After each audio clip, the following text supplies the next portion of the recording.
Right, good morning all. So we're moving ahead with Surah 74. Surah 74, right? And for those of you who have been following, if few of you have been following and picking up on my videos, right, what I am doing, right, through my videos or attempting to do is to help Caribbean people and non-Caribbean people alike, right? Those who were descendants from slaves or indentureship processes, right? And also those whose ancestors participated in slavery and indentureship and the like processes across the world, right? Which is basically all of us here, right? Because we would be connected to these things to some degree that we may not necessarily know of, right? So my videos are really to psychologically help people to deal with deep-rooted issues within themselves and their families and social issues and things of the world, right? So we are moving on with Surah 74, but before we do that, just 2 points that I wanted to address, right? It is one, the topic that is least talked about in the way that it should be talked about in society, right? Things that people experience behind the scenes that we do not usually come out and speak about, right? Because of fear of offending anyone, or fear of maybe people reacting violently or aggressively, or fear of certain things, right? But things that needs to be talked about in order to heal ourselves from certain processes that occurred in the past psychologically and so on, right? So what? That is the topic of sex, right? Sex is how you and I were created, right? Sorry to be the one to break it to some of us, right? But sex is how you and I were born, right? The biological process of sex, right? So that's what, right? The issue I want to talk about regarding sex, right, is the reality that there are people, certain people, right, who have inherited certain traits within themselves, right, who tend to what? Boast about their sexual prowess, right, or conquering, right, if you want to call it that, right, the boastfulness about your ability, right, or a perceived ability to conquer somebody else, right, to conquer another gender or to be better than another ethnicity, right, by virtue of your sexual ability or prowess or whatnot, right? So this video is not to humble or humiliate anybody, because I don't believe in that, right? It is just to help people to psychologically heal from certain things. Especially if you are amongst those who believe about yourself that what? Sex and hard work is all that you have to offer, right? So letting people know that you are appreciated simply for being who you are, right? You are appreciated for simply being who you are, and that's what we are trying to do, right? To help each other, myself and others included, right? To help people to appreciate their worth by simply existing on the planet, right? To appreciate your worth and my worth and our worth by simply being amongst those who exist on the planet, right? There is nothing more or less that you need to do to prove your worth to anybody else, but by simply existing, right? So, it is for some of us, some of you, some of us, right? Those of you who think, oh, nobody can touch you like I can touch you, right? I can't receive love from anybody else like how I receive love from you, right? A mentality that is an inherited trait, probably, or a developed trait, right? To make you think that, oh, I am the only person who can love you like this. I am the only person. So it is actually stemming from it's a narcissistic trait, right? It's a narcissistic trait to think that, oh, only I can love you like this, right? Nobody else can touch you like this. Nobody else can love you like this, right? So we are helping each other to get over that complex, right? A complex, right? Only I could make you feel this way through sex, right? Only I could touch you like this, right? So there are 7 billion people on the planet. May we always remember that there are 7 billion people on the planet, right? And everybody is capable of loving somebody, right? Everybody is capable of loving somebody, right? So maybe just always keep this point in our minds, right? And not just when it comes to love, when it comes to sex, right? not only you or I can do a certain thing a certain way, or to give somebody a form of pleasure or happiness. And besides, this should not be a talking point to one, your friends, your group of boys in a boastful way, or a group of girls, as the case might be, in a boastful way regarding your sexual relation between you and an intimate other, right? So it is to cut all those things, right? Cut off all those things, right? When if you are in an intimate relationship with your significant other, that is an experience between you. You and that person. There is no need to be boasting towards a group of boys on a block or amongst your higher level circles, or talking about these experiences in that context without your wife or husband's knowledge or whatnot, right? So these are the things that we are trying to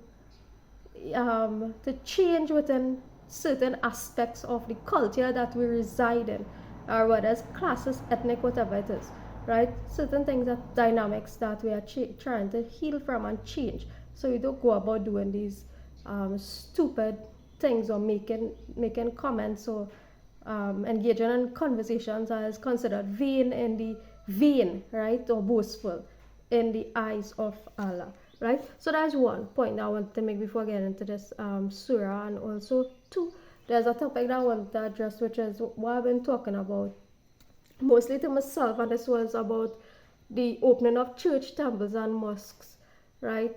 Places of religious worship, right, for people of the public, and this being a process that's like a ongoing process, right, to help people to, one, find a resting place that's not just a Sunday service, right, and two, to actually have your social issues in society integrated with how you deal with things religiously, right? So there's no separation, then, meaning that religion is supposed to help you to deal with social issues, right? So things like Alcoholic Anonymous, and groups as such shouldn't have to be, right, finding looking for spaces in the back of God back, right? You don't know where these places are, or these things should actually be at the forefront of society, at the forefront of your places of worship, so on, right?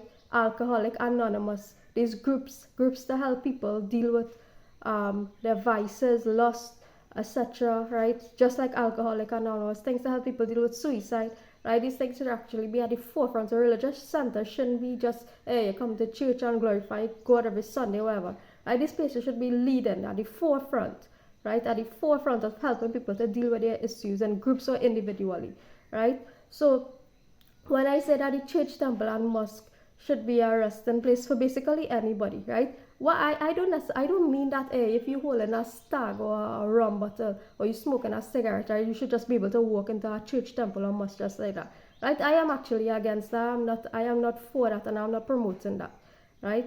There are places around these spaces that you can hang out by, right, and you can chill out and fix yourself to a point where, hey, you can engage, because these places were actually consecrated and built upon sacred principles and so on, that will not warrant your entry into certain places based on certain behaviors of yours, right? So I'm not saying that anybody should just be allowed to be staggering into these places of worship like this, right? What I'm saying is, allow the places to be open as a form of resting place for some, because there are many in society who do not engage in certain activities, but and yet they still do have places to stay and so on, right? So allowing these places to be, right, a sacred resting place for people, right, as well as helping people to overcome their social issues and so on. So that's my take on that topic, and I'll just clarify those things and situations, right?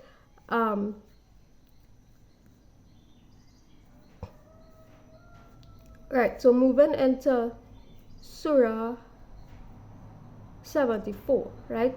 So, or you cover some type of a garment, right? Meaning that, or you who are modest, right? So it doesn't refer to one person in the world, one person, whatever, right? Or you who are modest, right? You are modest in your ways, you are modest in your dress, you are modest in the way that you carry out yourself, right? Arise and warn, right? And this is the whole point that we've been trying to make, right? Allah has not taken a son, right? Or you are who are modest, meaning anybody on earth, right? Modest in your character, modest in the way that you carry about yourself. Arise and warn, right? You have the energy within you to be a warner, be a messenger. So arise and warn means the teaching message of the Quran, right? And your clothing purify, right? Uncleanliness avoid. And here is specifically referring to, the book says, referring to the conduct, bad conduct and morals, right? So purification of self firstly means what? Purification of your morals and values. And also we're talking about the concept of idolatry, to refrain from taking idols or inanimate objects and even humans as idols, as celebrity worship and so on, right? Do not confer favor to acquire more, right? So meaning to be neutral in the way that you interact with others, right? Do not attribute favoritism to anybody, right? Favoritism for the sake of gain, right? So you attribute favor to one person over because you think you're going to get something in return, right? We shouldn't be caring about ourselves in that kind of way, right? You don't attribute or favor somebody simply because you think you're going to get something in return or acquire more in this life, right? For God, for Allah, be patient, right? So some of us, right, were made simply as a trial for those who disbelieve, right? That those who are given the scripture will be convinced, right? So believers will be convinced of their faith, and disbelievers will be tested to basically see where you stand, right? So those who have believed will increase in faith or be convinced, right? And those who disbelieve will be tested, or will be as subject to trial, right? So only Allah knows his soldiers, meaning those who fight or are capable of, right? Not just those who fight, but have the potential to fight in his cause or strive in his cause, right? So we're talking about things that can avoid driving you to hell, right? To a hellish state of existence on earth, right? You do not participate in activities that can help to feed the poor, right? You enter into vain discourse, right? These are some of the things that can drive you into a hellish state of existence. You are not amongst those who pray, right? All these things are things that can drive you to hellish consequences or hellish modes of existence in your mind, right? So the Quran is in fact with certainty a reminder. Allah is worthy of fear, meaning fearing those consequences of your wrong actions, and adequate for granting forgiveness, right? So is an important surah, an important message in this chapter and in the conversations we had today. So I hope relevant persons, right, pay heed and pay attention. So like I said, these words are not to humble anybody, because I don't agree with any humiliation process. Never did agree to that. Subscribe to that concept. What it is about is to helping people to psychologically heal from issues of the past. Psychologically heal, right, and to move forward with ease, because Allah intends ease.